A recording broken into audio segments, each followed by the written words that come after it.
This video is sponsored by Squarespace, the all-in-one platform to build your perfect website.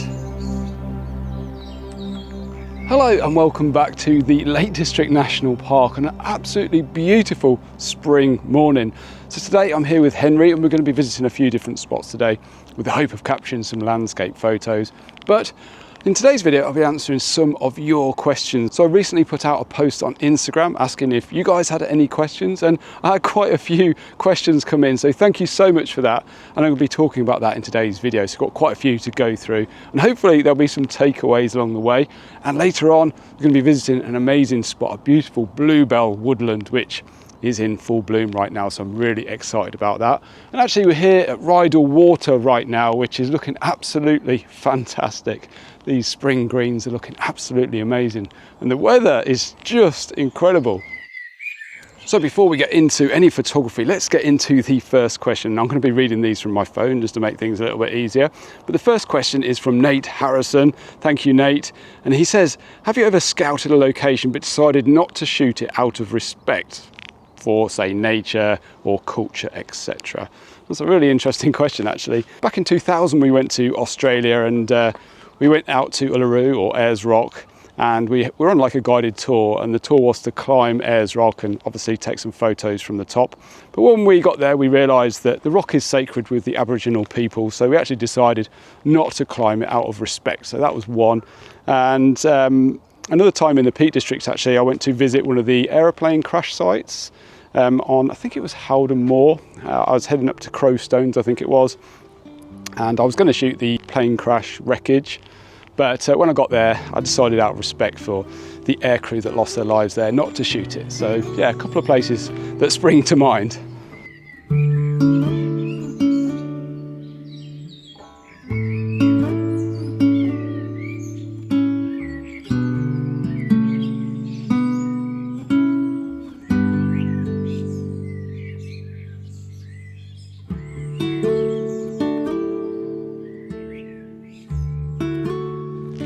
So the next question was from Alan Baker. Thanks so much, Alan. And he said, I find landscape photography quite difficult and frustrating at times. Could you give me some advice to make it easier? And yes, I can sympathise with that. The first couple of years, especially that I got into landscape photography, I too found it quite frustrating. I wasn't getting the shots that I was hoping for.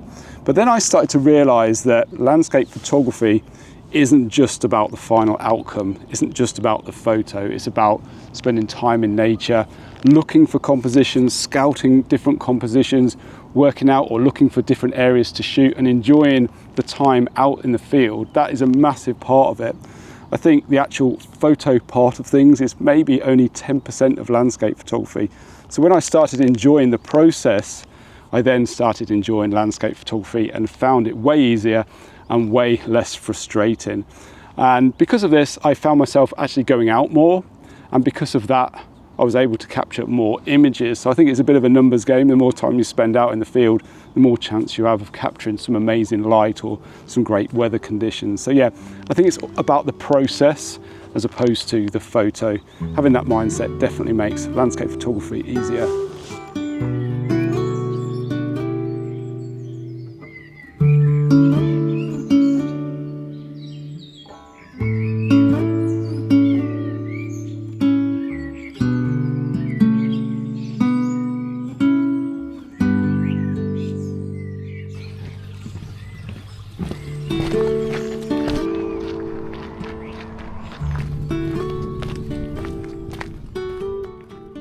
So we've walked up to the top of Loughrig Terrace right now, and there's some wonderful views across Grasmere.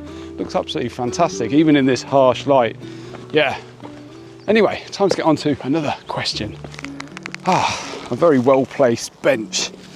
Let's take the weight off for a second. So Liz wrote in and asked, what's the most overrated location you photographed and why? Seems like we're in the Lake District, I'm going to pick a Lake District location, and I think it was probably the Lone Tree at Buttermere. So I visited that location mainly to try and give it a go and shoot it myself, but when I got there I was quite underwhelmed by that particular composition, so I decided not to shoot it. I think maybe I took a snapshot of it, but yeah, I wasn't that fussed with it. But I did love Buttermere. I thought it was absolutely fantastic, especially the opposite end of the lake to the Lone Tree. I spent quite a bit of time down that area photographing the reflections, and there's a little white cottage down there as well, which I thought was absolutely amazing. And on a calm day, what an incredible location. But yeah, the Lone Tree there didn't really do it for me, so I'm going to pick that.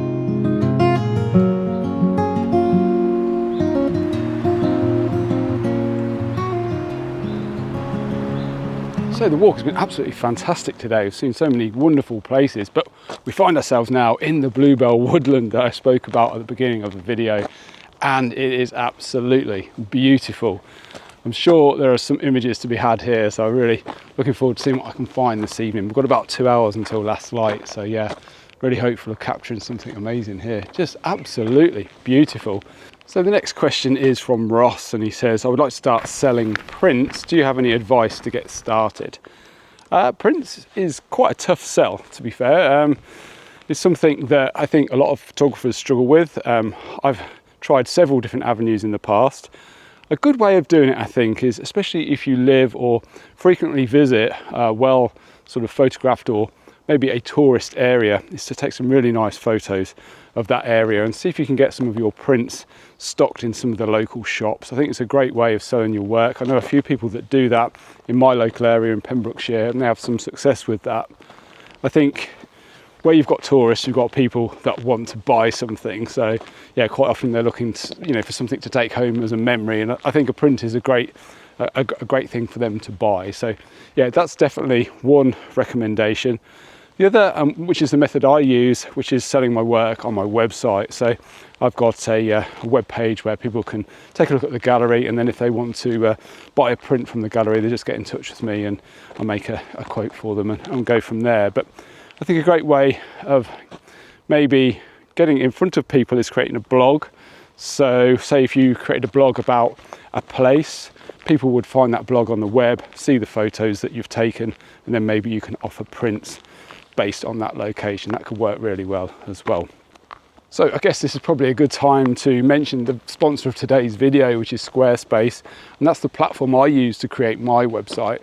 Now, building a website with Squarespace is super easy because they've got a huge range of awesome looking templates to choose from, plus AI tools to help you create something unique and personal in just a few clicks. Alongside great photo galleries, there's also built-in e-commerce. So if you fancy selling prints, it's all ready to go. You simply drag and drop your photos, create a description and set your price, and you'll be able to sell your photos in next to no time.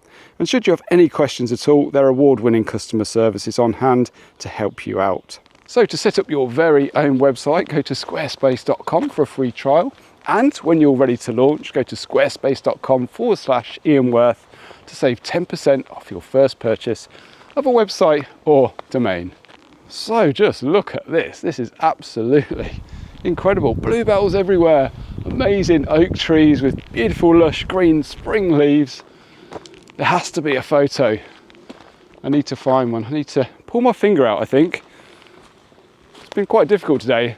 The light has been really harsh, so now we're getting towards the golden hour. I'm hoping there's going to be more opportunities. So Aidan asked, do I ever feel like the camera gets in the way of enjoying the environment and the day? And yes, it does, to be fair. I do try to go out as much as possible without the camera as well to enjoy the places that I walk and visit. But yeah, I think sometimes, like, especially when I'm creating these videos, you know, it's all about getting the video done and also trying to capture some photos along the way. So you do miss out on quite a bit, and it's not as relaxing as perhaps, you know, it would be if you didn't have the camera with you. But that being said, you know, I'm so passionate about what I do. I thoroughly enjoy it anyway. So as nice as this place is, it's been very, very difficult. We've had blue skies, very, very harsh lights. I've been wandering around for about an hour now, trying to find a composition. And I think I found something that works in the current lighting conditions. So I'm working on this little scene here. And what I found is zooming in a little bit more, going a little bit more intimate is definitely the way to go here.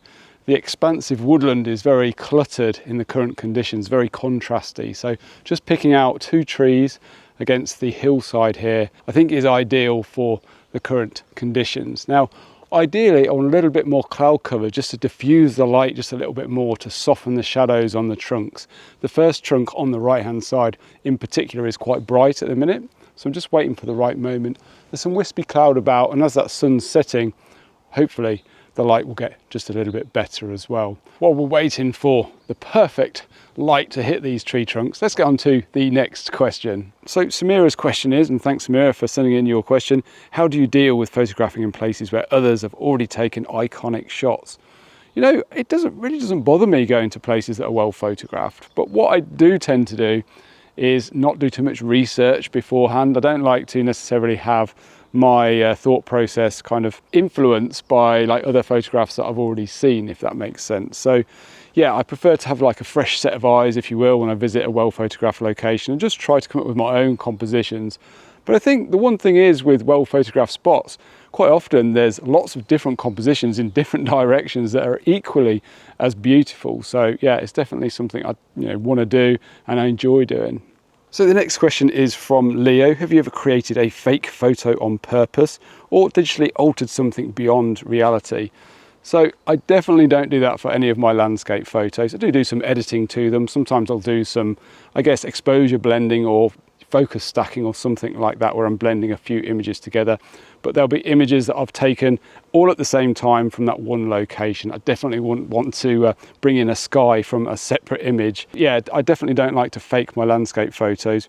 I do, however, create composite images for my thumbnails on YouTube on a weekly basis. So those photographs that you see on YouTube are created from various different types of images. So maybe I'll take a shot of myself and then I'll cut myself out and put it onto a nice background that I think fits with the theme of the video, and then obviously put some text in. But I guess that's more like a book cover. But yeah, that is the only time that I ever create those types of images. Anyway, the next question is from Dave Ellington. If you could go back and give your beginner self one piece of advice, what would it be? It's a really easy one, I think. When I first started, I was quite obsessed with gear. I still enjoy gear now, but I think, I was really obsessed with gear and, trying to figure out which would be the best camera system for me. And I thought that might improve my photography. And the reality is it doesn't really.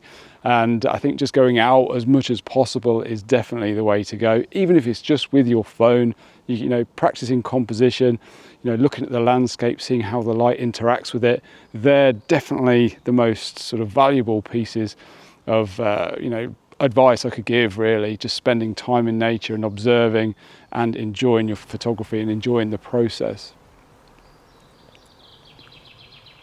So the light is getting a little bit better on this composition. I'm just waiting for a very light patch hitting the top of that trunk, which really draws the eye up there. So as soon as that's gone, which I think will be very, very soon, I'll be taking the shot, because there's a lovely patch of light just beyond these two trees that we've got here, which I think helps draw the eye through the scenes. We've got that dark to light transition as we move through the image. So yeah, just waiting for that blob of light to go, and hopefully that's going to happen very shortly, because I'd love to be able to work on a different composition here this evening. Probably got about 45 minutes of light left, so let's keep our fingers crossed. But in the meantime, here is another question.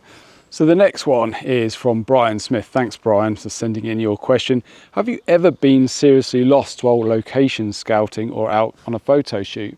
Not really. Like a few times I've wandered off the trail, if you like, and kind of lost my way, but it was only a few sort of minutes until I retraced my footsteps back to where I were. But I do know Henry had a pretty scary experience in New Zealand once. Yeah, I think he's got quite an interesting story to tell there. So at long last, the light is where I want it. I've been so patient with this composition. I hope it's worth it. At the minute now, this trunk on the right hand side is completely free of light, and we've just got a pool of light actually underneath the branches of this main tree, which I wasn't expecting to happen. And I think that really helps, actually. Just adds another dimension to the image and perhaps adds a little bit of depth. Now what we have now is a little bit of breeze as well. So actually, because I'm at 1/3 of a second, I think I might need to raise my ISO to be able to increase my shutter speed to be able to freeze the motion in the leaves. So that's what I'm going to do now before I take the final shot. I think I'm probably going to raise my ISO to 500 and quicken my shutter speed up to, well, that gives me 1/10 of a second. Let's take a shot and take a quick look to see if that freezes the motion in those leaves, because I want to make sure they're tack sharp. Let's have a quick look at that, zoom in. And yeah, they appear sharp enough. A little bit of motion in some of them, but I think that's okay, as long as it's not a big expanse of mush. And actually things have settled down a little bit now, so I'm going to take another shot, focusing on that tree. Right, I think it's time to get packed up and see if we can find another composition. Yeah, probably got about 30 minutes left.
So it does feel like it's been a bit of a battle against the light today, but I've thoroughly enjoyed this area that we've visited, and I hope you guys did as well. Hope you enjoyed the Q&A style video, and sorry if I didn't manage to get to all of the questions. If you did enjoy it, please let me know in the comments. And if you really enjoyed this video, please be sure to give it a like, and the video up here will take you to another one that you might enjoy. And over on this side is my book on composition. Anyway, take care, and hope to see you all again next week.